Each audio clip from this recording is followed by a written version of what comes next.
ಕಟಕ ರಾಶಿಯ ಪ್ರಿಯ ಸ್ನೇಹಿತರೆ, ನಮಸ್ಕಾರಗಳು. ನಮ್ಮ ಯೂಟ್ಯೂಬ್ ಚಾನಲ್ಗೆ ತಮಗೆಲ್ಲರಿಗೂ ಸ್ವಾಗತ. ಕಟಕ ರಾಶಿಯವರೇ, ನೀವು ಸಾಮಾನ್ಯ ವ್ಯಕ್ತಿಗಳಲ್ಲ. ನಿಮ್ಮ ಹೃದಯದಲ್ಲಿ ಅಪಾರ ಸಂವೇದನೆ, ಕಾಳಜಿ ಮತ್ತು ತ್ಯಾಗದ ಗುಣ ಅಡಗಿದೆ. ನಿಮ್ಮ ಜೀವನದ ಹಿಂದೆ ಕಾರ್ಯನಿರ್ವಹಿಸುತ್ತಿರುವ ಶಕ್ತಿಗಳು ಬಹಳ ಸೂಕ್ಷ್ಮ ಮತ್ತು ದೈವಿಕವಾಗಿದೆ. ಇಂದು ನಾವು ಹೇಳಲು ಹೋಗುತ್ತಿರುವ ಸತ್ಯವನ್ನು ಗಮನದಿಂದ ಕೇಳಿದರೆ ನಿಜಕ್ಕೂ ನೀವು ಆಶ್ಚರ್ಯಪಡುತ್ತೀರಿ. ನಿಮ್ಮ ಜೀವನದಲ್ಲಿ ನಡೆಯುತ್ತಿರುವ ಹಲವಾರು ಘಟನೆಗಳು ಆಕಸ್ಮಿಕವಲ್ಲ, ಅವುಗಳ ಹಿಂದೆ ದೈವಿಕ ಮಾರ್ಗದರ್ಶನ ಇದೆ. ಕಟಕ ರಾಶಿಯವರೇ, ನಿಮ್ಮ ಮನೆಯಲ್ಲಿ ಪ್ರತಿದಿನ ಕಾಣದ 2 ದಿವ್ಯ ಶಕ್ತಿಗಳ ಸಂಚಾರ ನಡೆಯುತ್ತಿದೆ ಎಂಬುದನ್ನು ನೀವು ತಿಳಿದಿದ್ದೀರಾ. ಅವುಗಳ ಸಾನ್ನಿಧ್ಯದಿಂದಲೇ ನಿಮ್ಮ ಜೀವನದಲ್ಲಿ ದೊಡ್ಡ ತಿರುವುಗಳು ಸಂಭವಿಸುತ್ತಿದೆ. ನೀವು ಕಷ್ಟದಲ್ಲಿದ್ದಾಗ ಅಚಾನಕ್ ಪರಿಹಾರ ಸಿಗುವುದು, ನಿರಾಶೆಯ ಅಂಚಿನಲ್ಲಿ ನಿಂತಾಗ ಧೈರ್ಯ ಮೂಡುವುದು, ಇವೆಲ್ಲವೂ ಆ ಶಕ್ತಿಗಳ ಸೂಚನೆ. ಕಟಕ ರಾಶಿಯವರು ಭಾವನಾತ್ಮಕವಾಗಿ ಶುದ್ಧವಾಗಿರುವುದರಿಂದ ಈ ಶಕ್ತಿಗಳು ನಿಮ್ಮನ್ನು ವಿಶೇಷವಾಗಿ ರಕ್ಷಿಸುತ್ತಿವೆ. ಕಟಕ ರಾಶಿಯವರೇ, ನಿಮ್ಮ ಜೀವನದಲ್ಲಿ ಅನೇಕ ಬಾರಿ ಎಲ್ಲವೂ ಸರಿಯಾಗಿ ನಡೆಯುತ್ತಿತ್ತು ಎಂಬ ಕ್ಷಣದಲ್ಲಿ ಏಕಾಏಕಿ ದೊಡ್ಡ ಸಮಸ್ಯೆಗಳು ಎದುರಾಗಿವೆ. ಆದರೆ ಗಮನಿಸಿ, ಪ್ರತಿ ಸಂಕಷ್ಟದ ಕೊನೆಯಲ್ಲಿ ನೀವು ಪೂರ್ಣವಾಗಿ ಮುರಿದು ಹೋಗದೆ ಉಳಿದಿದ್ದೀರಿ. ಇದು ನಿಮ್ಮ ಬಲವಲ್ಲ, ಇದು ದೈವಿಕ ರಕ್ಷಣೆ. ನೀವು ತಪ್ಪು ದಾರಿಯಲ್ಲಿ ಹೋಗುವ ಮುನ್ನ, ತಪ್ಪು ನಿರ್ಧಾರ ತೆಗೆದುಕೊಳ್ಳುವ ಮುನ್ನ ಯಾವುದೋ ಒಂದು ಶಕ್ತಿ ನಿಮ್ಮನ್ನು ಹಿಂದಕ್ಕೆ ಎಳೆದಿದೆ. ಅದೇ ನಿಮ್ಮ ಪಾಲಿನ ರಕ್ಷಾ ಕವಚ.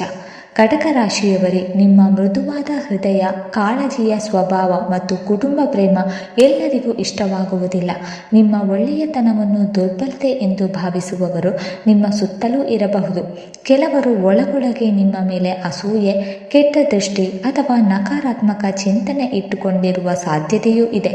ಆದರೆ ಯಾರ ಮೇಲೆ ದೈವಿಕ ಶಕ್ತಿಗಳ ಆಶೀರ್ವಾದವಿರುತ್ತದೆಯೋ ಅವರಿಗೆ ಯಾವುದೇ ನಕಾರಾತ್ಮಕ ಶಕ್ತಿ ದೀರ್ಘಕಾಲ ತೊಂದರೆ ಕೊಡಲಾರದು. ನಿಮ್ಮ ಸುತ್ತ ಒಂದು ಕಾಣದ ರಕ್ಷಾ ವಲಯ ಇದೆ.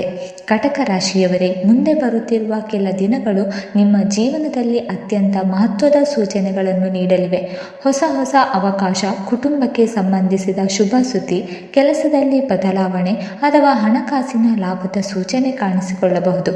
ನಿಮ್ಮ ಜೀವನದ ಗತಿ ನಿಧಾನವಾಗಿ ಆದರೆ ದೃಢವಾಗಿ ಬದಲಾಗಲಿದೆ. ಆದರೆ ಎಚ್ಚರ ಅಗತ್ಯ. ಈ ಸಮಯದಲ್ಲಿ ಎಲ್ಲರಿಗೂ ನಿಮ್ಮ ಭಾವನೆಗಳು ಮತ್ತು ಯೋಜನೆಗಳನ್ನು ಬಹಿರಂಗಪಡಿಸಬೇಡಿ. ನಿಮ್ಮ ಮೌನ ಮತ್ತು ಒಳನಂಬಿಕೆಯೇ ನಿಮ್ಮ ಶಕ್ತಿ. ಕಟಕ ರಾಶಿಯವರೇ, ನಿಮ್ಮ ಜೀವನದಲ್ಲಿನ ಅತಿ ದೊಡ್ಡ ಅಡ್ಡಿ ಹೊರಗಿನ ಶತ್ರುವಲ್ಲ, ಅದು ನಿಮ್ಮ ಹತ್ತಿರವೇ ಇರುವ ಒಬ್ಬ ವ್ಯಕ್ತಿಯಾಗಿರಬಹುದು. ಸದಾ ನಿಮ್ಮ ಪರವಾಗಿರುವಂತೆ ಮಾತನಾಡುತ್ತಾ ನಿಮ್ಮ ಆತ್ಮವಿಶ್ವಾಸವನ್ನು ನಿಧಾನವಾಗಿ ಕುಗ್ಗಿಸಿದವನೇ ಆ ವ್ಯಕ್ತಿ. ನಿಮ್ಮ ಭಾವನಾತ್ಮಕ ಬಲವನ್ನು ಅವನು ತನ್ನ ಅನುಕೂಲಕ್ಕೆ ಬಳಸಿಕೊಂಡಿರಬಹುದು. ಆದರೆ ಈಗ ಕಾಲ ಬದಲಾಗುತ್ತಿದೆ. ದೈವಿಕ ಶಕ್ತಿಗಳ ದೃಷ್ಟಿ ಅವನ ಮೇಲೆ ಬಿದ್ದಿದೆ. ಅವನ ನಿಜ ಮುಖ ಶೀಘ್ರದಲ್ಲಿ ನಿಮ್ಮ ಮುಂದೆ ಬಯಲಾಗಲಿದೆ. ಕಟಕ ರಾಶಿಯವರೇ, ಈಗ ಆ ಮಹಾರಹಸ್ಯವನ್ನು ತಿಳಿಯುವ ಸಮಯ ನಿಜವಾಗಿಯೂ ಬಂದಿದೆ. ನಿಮ್ಮ ಜೀವನದಲ್ಲಿ ಮೌನವಾಗಿ ಆದರೆ ಅತ್ಯಂತ ಶಕ್ತಿಶಾಲಿಯಾಗಿ ಕಾರ್ಯನಿರ್ವಹಿಸುತ್ತಿರುವ ದಿವ್ಯ ಶಕ್ತಿಗಳು ಬೇರೆ ಯಾರೂ ಅಲ್ಲ, ಚಂದ್ರದೇವ ಮತ್ತು ನಾಗದೇವತೆಗಳ ಅನುಗ್ರಹ. ಚಂದ್ರನ ಅಧೀನದಲ್ಲಿರುವ ಕಟಕ ರಾಶಿಯವರ ಮನಸ್ಸು ಅತ್ಯಂತ ಸಂವೇದನಾಶೀಲ ಮತ್ತು ಶುದ್ಧವಾಗಿರುವುದರಿಂದ ಆ ದಿವ್ಯ ಶಕ್ತಿಗಳು ನಿಮ್ಮನ್ನು ಮನಸ್ಸು ಮತ್ತು ಆತ್ಮದ ಮಟ್ಟದಲ್ಲಿ ರಕ್ಷಿಸುತ್ತಿದೆ. ನೀವು ಅರಿಯದೇ ಇರುವ ಅನೇಕ ಸಂದರ್ಭಗಳಲ್ಲಿ ತಪ್ಪು ದಾರಿಯಲ್ಲಿ ಹೋಗುವ ಮುನ್ನ ಅಪಾಯದ ಅಂಚಿನಲ್ಲಿ ನಿಂತಾಗ ಯಾವುದು ಕಾಣದ ಶಕ್ತಿ ನಿಮ್ಮನ್ನು ಹಿಂದೆ ಎಳೆದು ಸುರಕ್ಷಿತ ದಾರಿಯತ್ತ ಕರೆದೊಯ್ದಿದೆ. ಅದೇ ಚಂದ್ರ ಮತ್ತು ನಾಗದೇವತೆಗಳ ಕೃಪೆ. ಕಳೆದ ಕೆಲವು ವರ್ಷಗಳಲ್ಲಿ ನಿಮ್ಮತ್ತ ಬಂದ ಕೆಟ್ಟ ದೃಷ್ಟಿ, ನಕಾರಾತ್ಮಕ ಶಕ್ತಿ, ಅಸೂಯೆ ಮತ್ತು ಗುಪ್ತ ಅಡಚಣೆಗಳು ನಿಮ್ಮ ಜೀವನವನ್ನು ತಲುಪುವ ಮೊದಲೇ ತಡೆಯಲ್ಪಟ್ಟಿದೆ. ನೀವು ಅದು ಹೇಗೆ ತಪ್ಪಿತು ಎಂದು ಅಚ್ಚರಿಪಟ್ಟ ಕ್ಷಣಗಳೆಲ್ಲವೂ ಈ ದಿವ್ಯ ರಕ್ಷಣೆಯ ಸಾಕ್ಷಿ. ಕೆಲವೊಮ್ಮೆ ನಷ್ಟವಾದಂತೆ ಕಂಡ ಘಟನೆಗಳೇ ಮುಂದೆ ದೊಡ್ಡ ಅಪಾಯದಿಂದ ನಿಮ್ಮನ್ನು ಉಳಿಸಿದ್ದಿವೆ. ಇದು ಕೇವಲ ಸಂಯೋಗವಲ್ಲ, ಇದು ನಿಮ್ಮ ಮೇಲೆ ಇರುವ ದೈವಿಕ ಕವಚ. ಈ ಕೃಪೆ ಸದಾ ನಿಮ್ಮ ಮೇಲೆ ಇರಬೇಕೆಂದರೆ ನೀವು ಸರಳ ಆದರೆ ಅತ್ಯಂತ ಶಕ್ತಿಶಾಲಿ ನಿಯಮಗಳನ್ನು ಪಾಲಿಸುವುದು ಅಗತ್ಯ. ಯಾವ ಸಂದರ್ಭದಲ್ಲೂ ಹಾವಿಗೆ ಹಾನಿ ಮಾಡಬೇಡಿ. ಸಾಧ್ಯವಾದರೆ ಅದನ್ನು ಸುರಕ್ಷಿತವಾಗಿ ದೂರ ಮಾಡಿ. ಪ್ರತಿ ಸೋಮವಾರ ಚಂದ್ರದೇವನಿಗೆ ನೀರು ಅಥವಾ ಹಾಲು ಅರ್ಪಿಸಿ. ನಿಮ್ಮ ಮನಸ್ಸಿನ ಗೊಂದಲವನ್ನು ಅವನ ಪಾದಗಳಲ್ಲಿ ಬಿಡಿ. ಸಾಧ್ಯವಾದರೆ ಪೂರ್ಣಿಮೆಯ ದಿನ ನಾಗ ದೇವಾಲಯಕ್ಕೆ ಭೇಟಿ ನೀಡಿ ಭಕ್ತಿಯಿಂದ ಹಾಲು ಅರ್ಪಿಸಿ.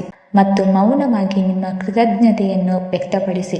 ಕಟಕ ರಾಶಿಯವರೇ, ಈ ಸರಳ ಆಚರಣೆಗಳು ಕೇವಲ ಧಾರ್ಮಿಕ ವಿಧಿಗಳಲ್ಲ.